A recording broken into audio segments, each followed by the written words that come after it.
चलो फ्रेंड्स, इस वीडियो में हम देखने वाले हैं catalytic hydrogenation and hydrogenolysis of various functional group by PT2O। जो दिया हुआ है वो PTO2 है ना।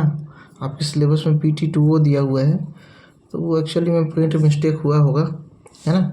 PT2O कोई कैटालिस्ट नहीं होता, PTO2 होता है ना। तो मैंने इसी को डिस्कस किया हुआ है।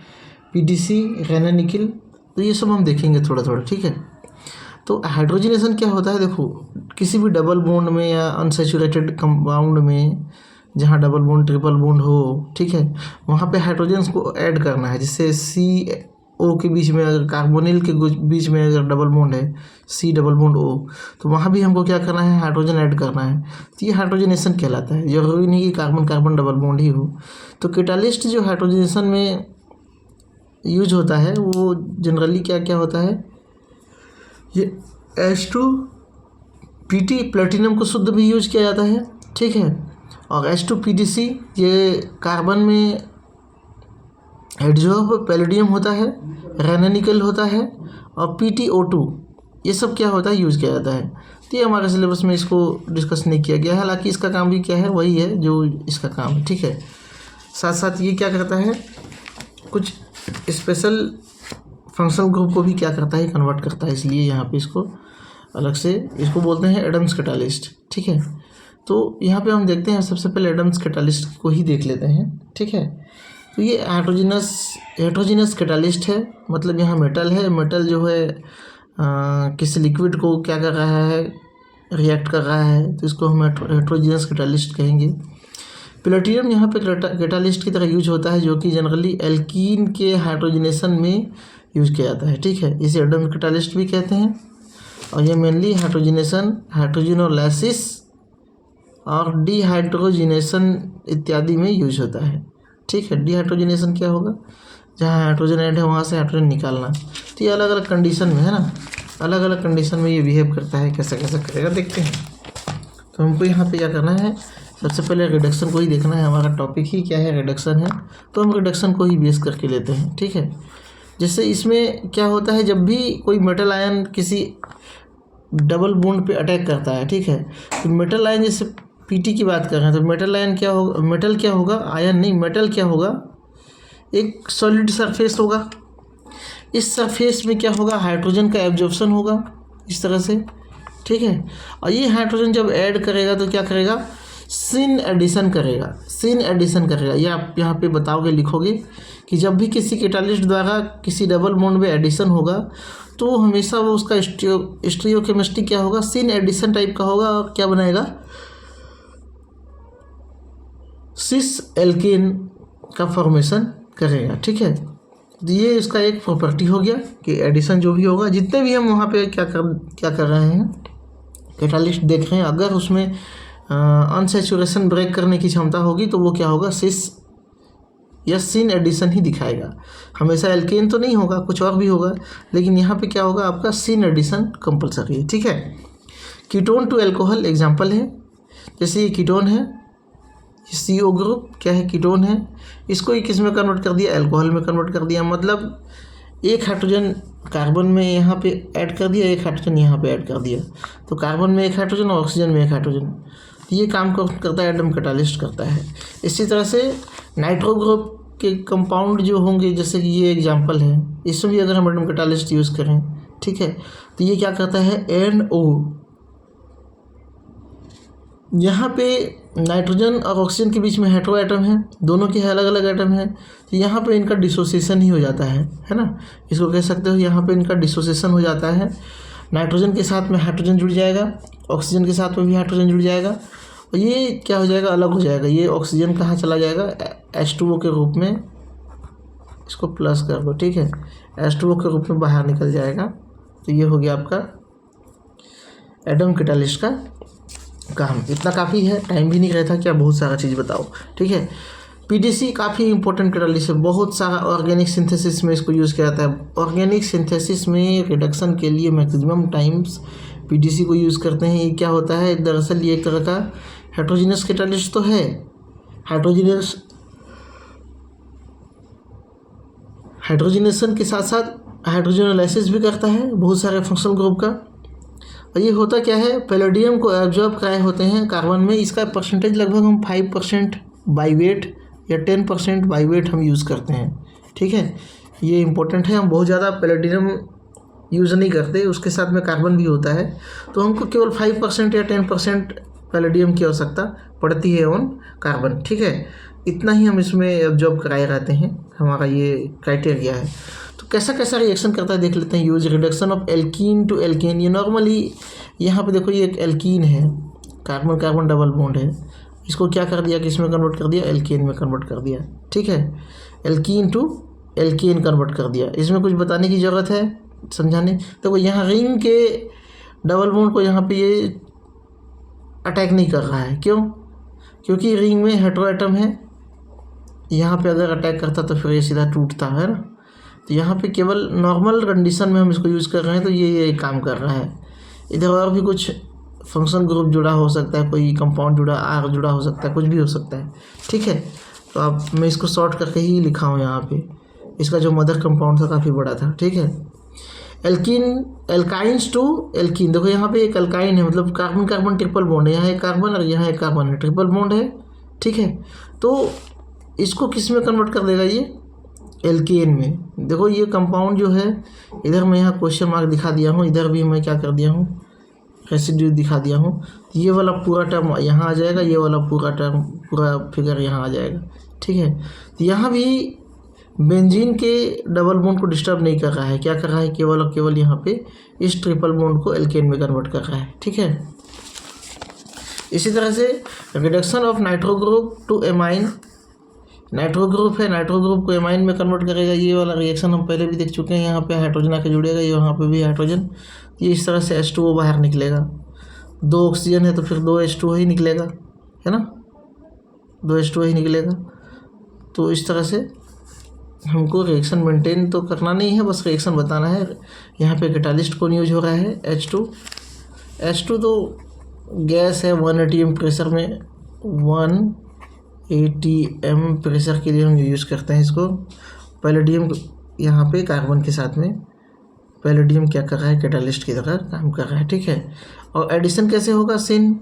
हालांकि यहाँ पे सिन का तो कोई मतलब ही नहीं है, यहाँ पे तो नॉर्मली एडिशन नाइट्रोजन पे ही होना है, तो उसका डायरेक्शन जैसा भी होगा वैसा होगा, है ना। Cyanide to amine, cyanide to amine जो होगा आपका, साइनाइड ये इसको नाइट्राइल भी कहते हैं। CN क्या होता है, नाइट्राइल ग्रुप होता है। तो कार्बन में भी हाइड्रोजन ऐड होगा और ये नाइट्रोजन में भी ऐड होगा, सिन एडिशन होगा। THF सॉल्वेंट है, NH4OH सॉल्वेंट है। तो यहाँ पे H2PDC, H2 को लाइन से मत दिखाओ, यहाँ कोमा से दिखाओ, H2PDC। ठीक है, ये हो गया आपका RCH2, C से बन गया क्या, CH2, और N से बन गया NH2। ठीक है, तो इस तरह से क्या होता है, इसका फॉर्मेशन होता है। अब देखते हैं हाइड्रोजिनोलाइसिस, ये कैसे किस जगह के बॉन्ड को तोड़ता है। देखो यहाँ पे हाइड्रोजन का एडिशन वाला बात हम नहीं कर रहे हैं, हम यहाँ पे कर रहे हैं बेंजीन रिंग से जुड़ा कोई हेटेरो एटम है, ये बेंजीन रिंग है, बेंजीन रिंग से जुड़ा कार्बन के साथ में जुड़ा क्या है, हेटेरो एटम है। तो ये वाला बॉन्ड को ब्रेक करेगा। देखो इधर काफ़ी ह्यूज बड़ा साइज का इधर मॉलिक्यूल है, तो इधर ही ब्रेक करेगा, ये ऐसी बात नहीं होती। यहाँ पे ब्रेक नहीं होगी, यहाँ पे ब्रेकिंग नहीं होगी, यहाँ पे ब्रेकिंग होगी। ठीक है, क्योंकि ये जो है इधर अटैक करेगा। तो यहाँ पे भी क्या होगा, H2 एक H इधर जुड़ जाएगा, एक H इधर जुड़ जाएगा, बनेगा क्या, बनेगा जो एज इट इज है, इसको हम लिख दिए हैं यहाँ पे। ऑक्सीजन के साथ में क्या डाल दिए, H डाल दिए। ठीक है, क्योंकि यहाँ पे हाइड्रोजनेशन हुआ है। ठीक है, लेकिन चूँकि ये बॉन्ड टूट रहा है तो इसको हम क्या कहेंगे, हाइड्रोजिनोलाइसिस। ये बॉन्ड टूटा और यहाँ बन गया आपका CH3PH। ठीक है, CH3PH फेनिल CH3 टालविन। ठीक, तो ये हो गया आपका हाइड्रोजिनोलाइसिस। अब आगे आते हैं रेनानिकल के बारे में आपने पहले भी बहुत कुछ सुना होगा, पढ़ा होगा। जितने भी वेजिटेबल ऑयल होते हैं उसको हम डालडा बनाने में यूज़ करते हैं। ठीक है, मतलब ऑयल क्या होता है, ऑयल में अनसैचुरेशन होता है। जो तेल होता है वो एल्कीन या एल्काइन हो सकता है, पेट्रोलियम जो है वो एल्कीन या एल्काइन हो सकता है। ठीक है, जो नॉर्मल वेजिटेबल ऑयल है, जैसे सरसों का तेल हो गया, चाहे सोयाबीन का तेल हो गया, उसमें क्या होगा, कहीं ना कहीं डबल बॉन्ड होगा, कार्बन कार्बन। ये हाइड्रोकार्बन होते हैं, ऑयल क्या होते हैं, हाइड्रोकार्बन होते हैं, ठीक है। तो इनको उसको हम सैचुरेटेड कर देते हैं, तो सैचुरेटेड फॉर्म वो क्या हो जाता है, जम जाता है, जो डालडा के रूप में आ जाता है। तो हमको डालडा बनाना है तो हम क्या करते हैं, उसमें रहना निकल डाल देते हैं, उसके बाद उसको रिफाइन करते हैं कि निकल कहीं बच ना जाए, तो उस काम में हम यूज़ करते हैं। मतलब सीधा सीधा क्या करता है, डबल बॉन्ड पे अटैक करता है और हाइड्रोजन को जोड़ देता है, ठीक है। हाइड्रोजन को मतलब रिडक्शन कर देता है, सीधा सीधा इतना बोल सकते हैं, ठीक है। अब आगे आ जाओ, चूँकि हमको ये ऑर्गेनिक सिंथेसिस में पढ़ना है। हालांकि पहला एग्जांपल मैंने बताया कि डबल बॉन्ड को ये सिंगल बॉन्ड में तोड़ दिया, ट्रिपल बॉन्ड को ये सिंगल बॉन्ड में कन्वर्ट कर दिया। ये काम करता ही है निकल विथ H2 तो चाहिए ही चाहिए। निकल के सरफेस में H2 क्या होगा, एडजॉर्ब होगा, वो क्या कर देगा, एल्कीन को एल्केन में और एल्काइन को भी एल्केन में कन्वर्ट कर देगा, ठीक है। साथ ही साथ इसका जो सिंथेटिक यूज़ है ऑर्गेनिक सिंथेसिस में जो यूज़ करते हैं, वो हम यूज़ करते हैं डीसल्फ्यूराइजेशन। मतलब कहीं पे सल्फ़र कंटेनिंग कंपाउंड है और हमको उसको हटाना है, वहाँ से क्लीवेज कराना है, तोड़ना है, तो रेने निकल केवल एक ही काम जो है बहुत अच्छे से कर सकता है, वो है सल्फ़र को वहाँ से क्लीव आउट करना। मतलब निकल की जो एफिनिटी होती है सल्फ़र से अच्छी होती है। एग्जाम्पल के लिए हम यहाँ पे देख सकते हैं, मेजिंगो रिएक्शन में देखो, यहाँ पे 2 सल्फ़र है, इस सल्फ़र को हमको इस कंपाउंड से अलग ही करना है, तो क्या करेंगे, हम यहाँ पे निकल यूज़ करेंगे, ठीक है। जब निकल यूज़ करेंगे तो यहाँ पे क्या हो जाएगा, इसका हाइड्रोजनेशन हो जाएगा, यहाँ पे 2 हाइड्रोजिनोलाइसिस हो जाएगा, ये बॉन्ड टूटेगा, ये बॉन्ड टूटेगा, ये बॉन्ड टूटेगा, ये बॉन्ड टूटेगा, ठीक है। ये सारे जितने भी बॉन्ड होते हैं ना, सबको तोड़ देता है। और साथ ही साथ यदि कहीं डबल बॉन्ड होता तो उसको ये सैचुरेटेड भी कर देता, लेकिन चूंकि इस कंपाउंड में यहाँ पे कोई डबल बॉन्ड नहीं है, तो ये जनरली क्या बन गया, RCH2 बनेगा यहाँ पे, ये R, तो यहाँ पे मैंने लिखा है इसको, ठीक है। ये क्या S क्या बनाएगा, निकल के साथ में ये क्या बना लेगा, 2 निकल के साथ में 2S सल्फ़र निकल सल्फाइड के रूप में अलग हो जाएगा, जिसको आप जो है छान के अलग कर सकते हैं। और ये जो 2 कार्बन था वो क्या बनाएगा, एल्कीन बनाएगा, CH3, ठीक है। तो इस तरह से निकल जो है सल्फ़र को, मतलब उसकी एफिनिटी की वजह से किसी सिंथेसिस में अगर अलग करना हो या उस बॉन्ड को ब्रेक करना हो सल्फ़र वाले को, तो हम क्या करते हैं, यहाँ निकल का यूज़ करते हैं, उसको वहाँ से अलग भी कर लेते हैं रिएक्शन के बाद पश्चात, क्योंकि हाइड्रोजनस कैटालिस्ट है, स्टेट अलग अलग है, तो जाहिर सी बात है अलग करना आसान हो जाएगा, ठीक है। अब जैसे थायो एल्कोहल, अगर यहाँ पे S होता तो ये भी तोड़ देता, यहाँ पे S को तोड़ देता और SH2 बना देता, H2S गैस बना देता। मतलब यहाँ पे अगर मैं ये कहूँ कि कोई R है और यहाँ पे S है और यहाँ पे H है, तो ये हेटेरो एटम यहाँ पे इसको तोड़ेगा, यहाँ पे H जोड़ देगा, यहाँ पे H जोड़ देगा, मतलब ये क्या बन गया, H2S दिख नहीं रहा है, ये SH है और ये RSH है, थायो एल्कोहल है। तो यहाँ पे 2 हाइड्रोजन जुड़ेगा, ये वाला बॉन्ड टूटेगा, क्या बनेगा, H2S बन जाएगा, H2S ये, और ये जो है ये अलग हो जाएगा।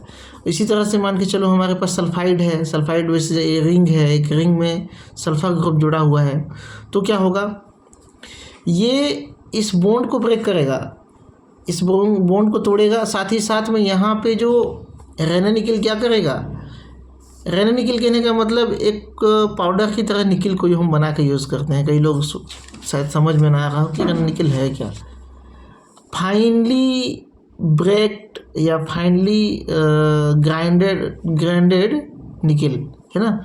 ये क्या कर देगा, इस एल्कीन को एल्केन में कन्वर्ट कर देगा। ये देखो जैसे स्ट्रक्चर है मैं वैसे यहाँ पर ड्रॉ कर दिया, ये ऐसे था, ये ऐसे था, ऊपर गया ऊपर, बगल बगल, इधर इधर, ठीक है, और यहाँ पे OH।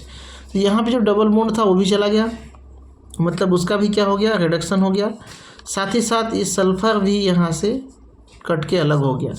ये क्या बन गया, सल्फ़र, ये निकिल के साथ में ये बना दिया, ठीक है, निकिल के साथ में ये बना दिया, ठीक। तो इस तरह से रहने निकिल का काम जो है कंप्लीट होता है। इतना आप रिएक्शन को तो बताओ ही बताओ, इसके साथ साथ देखो मेरा काम है आपको समझाना, ठीक है, लिखना एग्ज़ाम आपको है तो ध्यान से लिखोगे तो अच्छा नंबर मिलेगा, है ना, इसमें कोई दो मत वाली बात नहीं है। तो आप जो है गूगल भी करिए, इसके बारे में जानने का प्रयास करिए। मैं यहाँ पे आपको थोड़ा सा आपको समझाने का प्रयास किया हूँ, अब मेरा प्रयास कितना सफल होता है तो आप ही बताएंगे, ठीक है। तो थोड़ा गूगल का भी सहायता लीजिए, है ना, उसमें भी आपको जो है ये सारी चीज़ें मिल जाएंगी, कुछ और भी जानकारी मिल जाएंगी जो मुझे नहीं मिली हो सकता है, ठीक है।